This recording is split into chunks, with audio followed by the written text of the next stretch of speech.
This reality doesn't exist outside of you. It exists inside of you. Reality is simulation. Your personality creates your personal reality. The more you see it as a video game, the more you see it as something that's virtual, is the more fun you begin to experience, the more joy.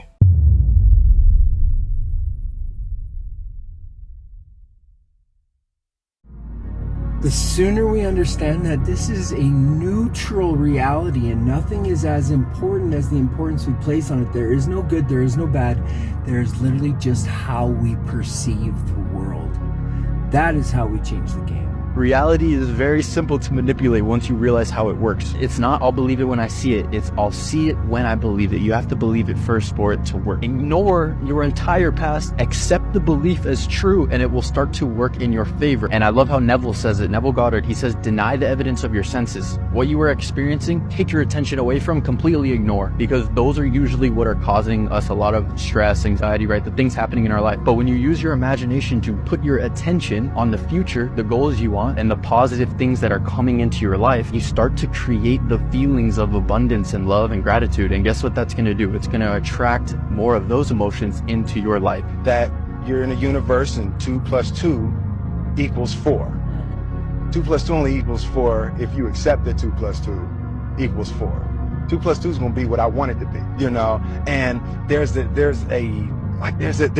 redemptive power that making a choice has, you know, rather than feeling like you're at effect to all the things that are happening. Make a choice, right? You just decide what it's going to be, who you're going to be, how you're going to do it. Just decide.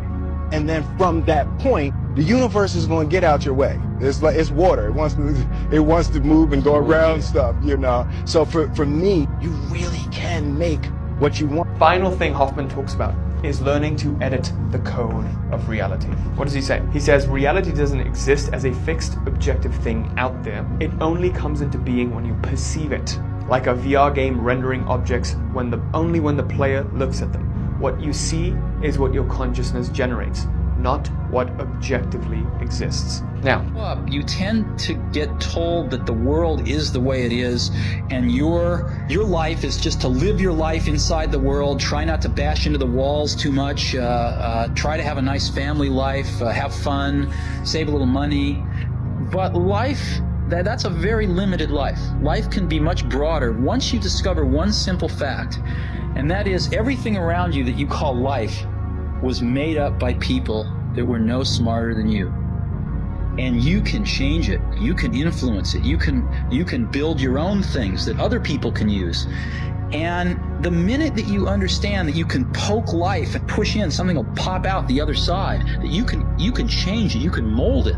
That's maybe the most important thing, is to shake off this erroneous notion that life is there and you're just going to live in it, versus embrace it, change it, improve it, make your mark upon it. Lean into the delusional side of your mindset. We have the ability to reject or accept any thought that comes into our mind. We have the ability to accept or reject any projection or thought that comes from another person. We do not have to live in other people's reality. Oftentimes athletes come to me with the coaches, what they're saying, and the fans and the people around them. Have this narrow mindset of where you're headed. Have a narrow mindset of the objective. It doesn't matter what coach says. It doesn't matter what your family says. It doesn't matter what anybody else says other than yourself. Being able to act from that delusion and knowing that it's going to happen allows for your actions to reaffirm with the person that you're becoming. And it's not even delusional, it's just your own reality that you've created for your own self. Because when we accept other people's projections onto us, we're now trying to reaffirm in our life that what they are saying is correct. That is why then it bleeds into our emotions and we are able to accept that into our identity because we feel like they have some kind of truth to it. But when you're able to reject those thoughts and you know ultimately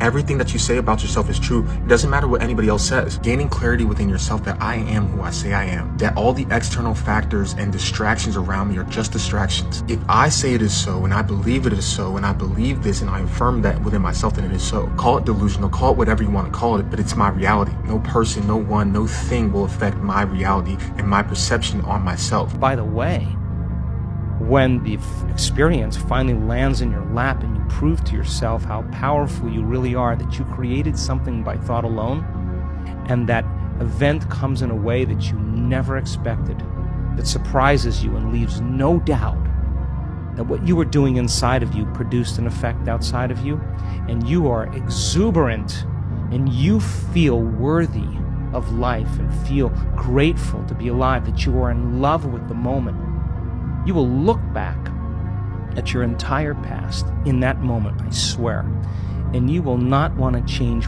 one thing in your past because it got you to that present moment, and that's when it was all worth it. Design your brain to manifest for you on autopilot, then that's exactly what it's going to do. Okay, once you turn the mind and you focus for a short period, maybe even sometimes a long period of time, designing your mind correctly, training it correctly to be in an abundant, prosperous state where it's always imagining the most favorable things to you. This is where the magic happens, is when you have trained your brain, just like the wild animal or the stray dog that's now living in your house is doing everything it's supposed to do. Now your brain is trained to always think in abundance. So now it's constantly affirming to itself automatically that you are successful, that I am successful, I am abundant, I am rich, I am wealthy, I am healthy, I am in love with my life.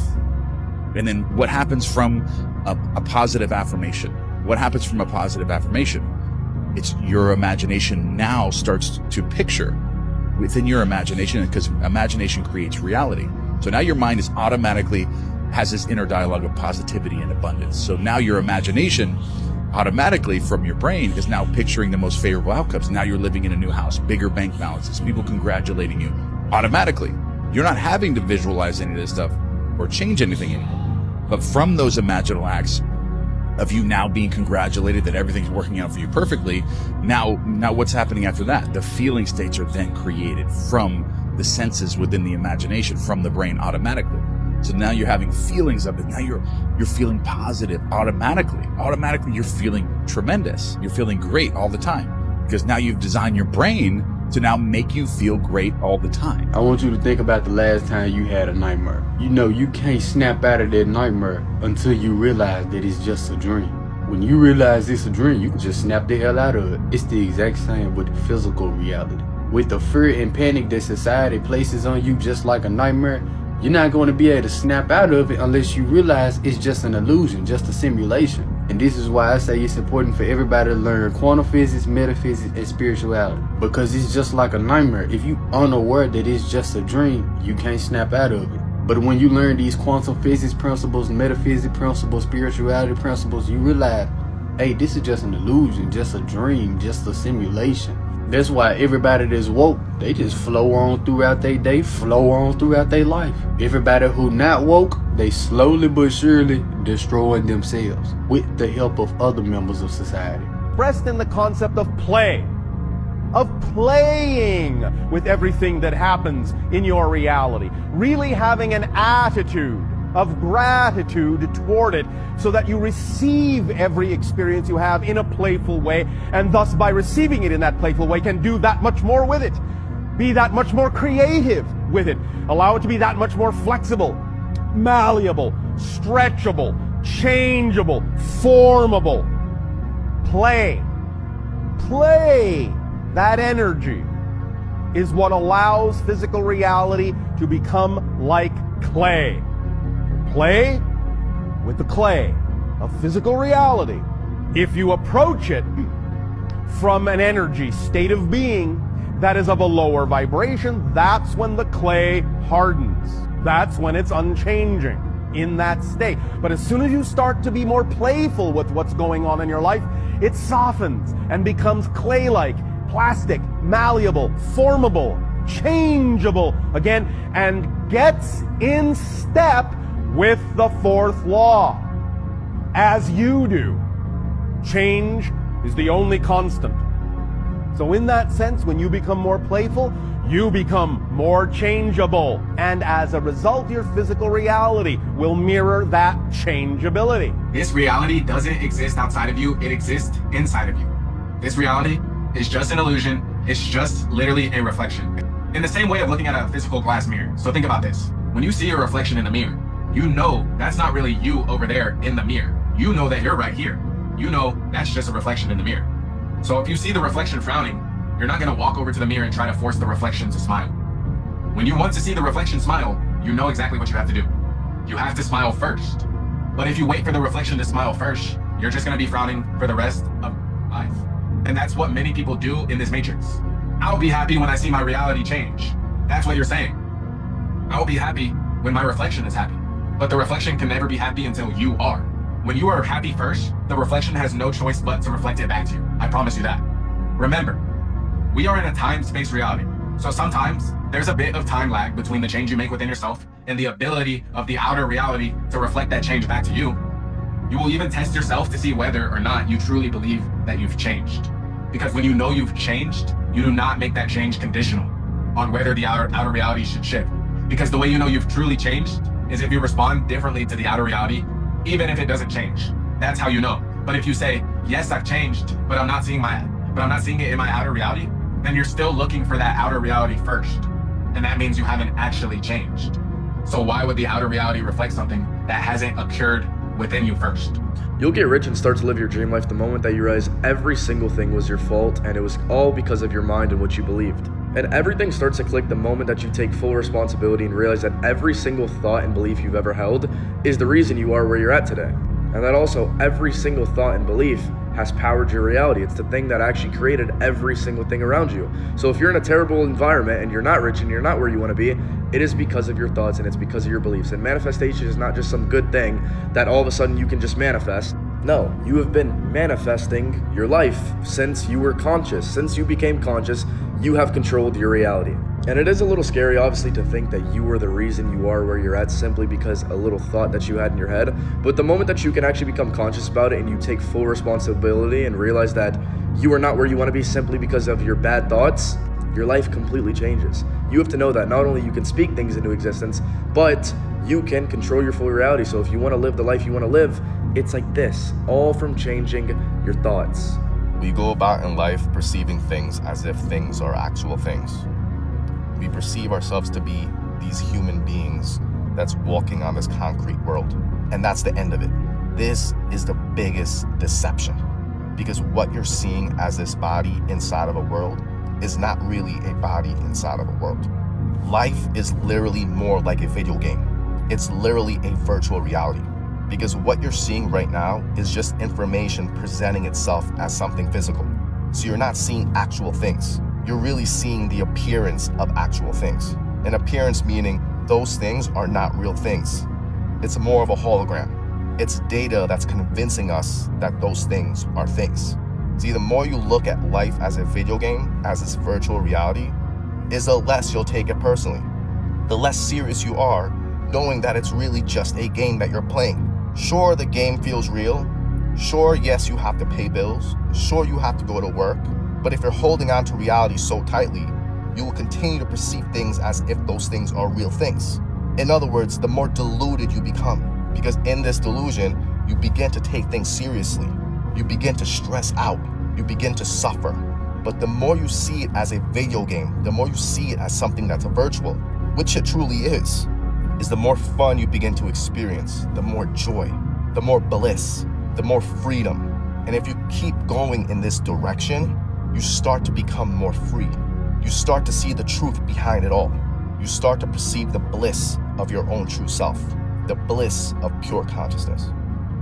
Your personality creates your personal reality. Remember that. Your personality creates your personal reality. What is your personality? Your personality is comprised of how you think, how you feel, and how you act. Those three things literally dictate and create your experience in this life.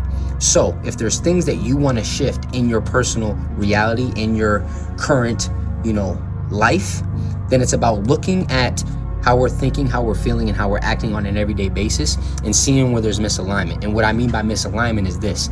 Each and every person, if you haven't done this already, what you should do is take out a pen and a piece of paper and write out the best version of yourself, the desired reality that you would want to live. The version of you that would be living that desired reality, how would they think on an everyday basis? So what thoughts would they be having in their mind? What would their perspective and mindset be like every single day? How would they be feeling? What emotions would they be embodying on an everyday basis? Would they be constantly feeling fear, anxiety, stress, worry? Or would they be feeling gratitude, contentment, peace, joy, authenticity, right? Which ones? Figure that out for yourself. And then on top of that, what daily habits and actions would that version of you be taking on an everyday basis, right? And you see this on a list. So you look at that list, you look at the desired reality, the best version of yourself, and then you compare it to where you are now, as far as how you're thinking, how you're feeling, and how you're acting on an everyday basis. And your goal is every day to try to align those 3 areas with the highest version of yourself. And it's a daily process of just showing up every single day, trying your best for that day to align your thoughts, emotions, and actions with the highest version of yourself. And as you start to change your personality, you will start to see a change in your personal reality.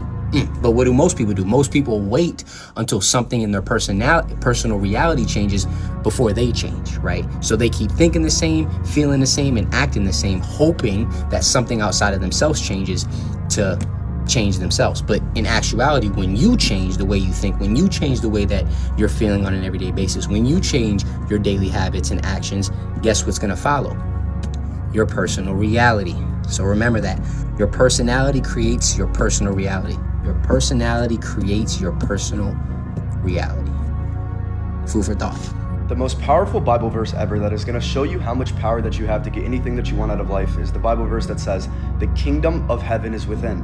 We all know, well, heaven is perfect. It's a perfect state of consciousness where you're fully aware and you're fully just a light, eternal being. And it says that is within you, which means we have some piece of perfectness inside of us to create our own reality and get what we want out of life.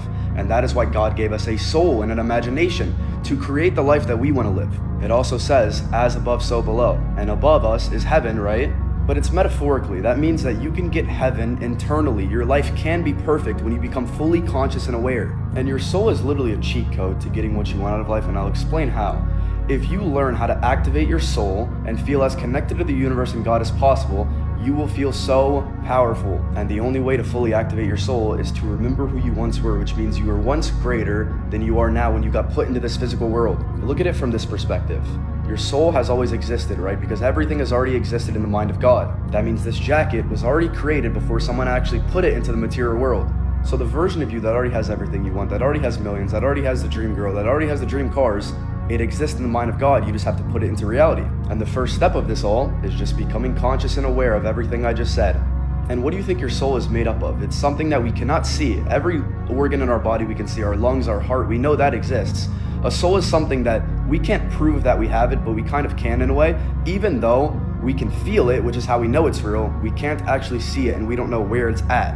Which means that at the end of the day, our soul is made up of just a ton of energy, eternal light. So think of yourself as not this physical being that's trapped by this material world, but something that's above this world. You are divine. You have a piece of God inside of you, which is why in the Bible it says the Spirit of God dwells inside. So every day you wake up, just think about how powerful and how divine you really are, that God left you a soul, a piece of Him to get what you want out of this life. Because at the end of the day, everyone talks about God's will, but why would God leave us a soul and an imagination if we didn't have our own will? Everything is on you. God doesn't have a certain plan for you simply because if He did, that means He would plan the homeless person to be homeless. So everything in your life is your fault. Everything is on you. So think of yourself as just full of energy and don't think about your physical self. Yes, you should still try to look the best and be the best, like physically, but think of yourself how God would think of Himself. Above all, you are 10 times more powerful and divine than you've ever thought. And when you have this way of thinking, you become conscious about it, that's when you're able to literally put any of your thoughts into reality. Many people talk about the idea of creating your reality. You don't really create it. It already exists. Many people talk about the idea of attracting the reality you prefer. You don't really attract it because there is nowhere out there to attract it from. There is no outside. That's an illusion. It's not that you're creating the reality. It's not that you're attracting the reality. What you are creating is the experience in your consciousness that is most reflective of the vibration on which you exist. That's what you're creating, the experience. Reality is experience. There is no empirical reality outside of you. It's all within your consciousness. But you can create the appearance. You can create the experience of physical space-time. You can create the experience of an outside so that you can play a game of investing yourself with new knowledge about yourself by creating perspectives that otherwise could not be created without that format. But it's all taking place within your consciousness. and it's all just a matter of perspective. It's all it is.